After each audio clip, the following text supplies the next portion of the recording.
মুহূর্তে রয়েছে আমি একটা শ্মশানে, পিছনেই মায়ের মন্দির রয়েছে, এই হচ্ছে আমার বাইক রয়েছে ব্যাটারি চালিত ওলা। আর যেটা বিষয়, এই শ্মশানে যখন আমি একসময় আসতাম রাত্রেবেলা 1টা 1:30 2টোর সময়, তখন আলো ছিল না।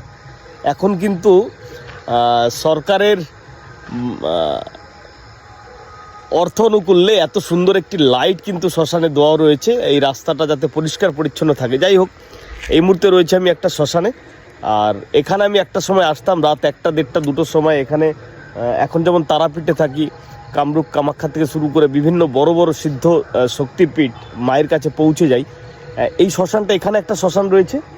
আর ঠিক ওখানে একটা মিটিমিটি আলো জ্বলছে, দেখতে পাচ্ছেন? কই দেখি আলোটা, এই যে মিটিমিটি আলো চলছে না, এটা ওপার মাঝখান দিয়ে চূর্ণী নদী বয়ে গেছে।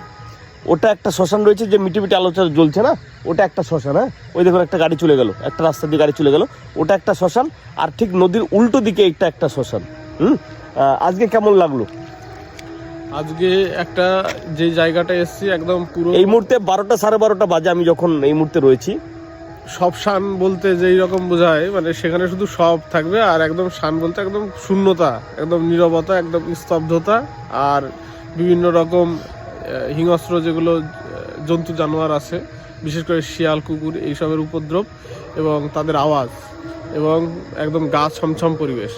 ঠিক এই যে জায়গাটা, পাশেই একটা নদী রয়েছে, চূর্ণী নদী, এবং তার পাশেই এই শ্মশান। এই নিরিবিলি এই এলাকায় সাধারণত রাত্রিবেলার দিকে কেউ আসে না। একটা বিশেষ ক্রিয়া করার জন্য, ভক্তদের মনোবাসনা পূর্ণ করবার হিতার্থে একটা শ্মশানের প্রয়োজন ছিল, নিরিবিলি শ্মশান, এবং যেখানে দাহ হয়। শ্মশান জীবিত বা জাগ্রত তখন তৈরি হয় যেই শ্মশানে দাহ প্রতিনিয়ত হয়, এবং সেই দাহর যে অগ্নি, সেই অগ্নি যখন আকাশ ভেদ করে উপরের দিকে ওঠে, সেই যে পরিবেশ, সেই পরিবেশে মা কালী, শ্মশান কালী যাকে বলা হয়, এবং শ্মশানেশ্বর যে মহাদেব, তিনি সেখানে জাগ্রত হন, এবং সেই শ্মশানে যখন ক্রিয়া করা হয়, সেই ক্রিয়া তখন কথা বলে।